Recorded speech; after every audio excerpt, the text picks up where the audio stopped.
for today's video, samahan nyo ngayon gumawa ng isang masarap na vegetable salad. Meron tayo ditong cucumber at ayan, slice lang natin. Medyo maliit yung ating cucumber kasi organic yan, pero okay yan, mas malasa.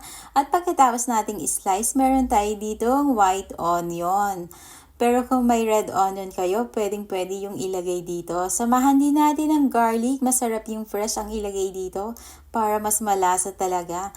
At lalagyan natin to ng salt at saka black pepper. Sasamahan din natin to ng 1 teaspoon of mayonnaise at saka ng yogurt. Ayan, i-combine natin sila para healthy yung ating vegetable salad.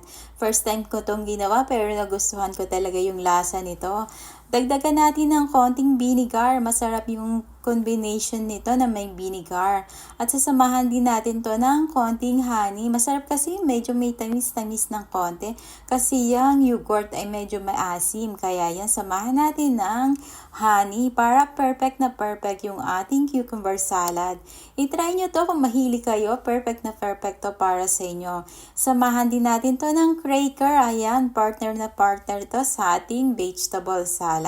Thank you for watching my video. Sana magustuhan nyo and please follow, like, and share and see you on my next video.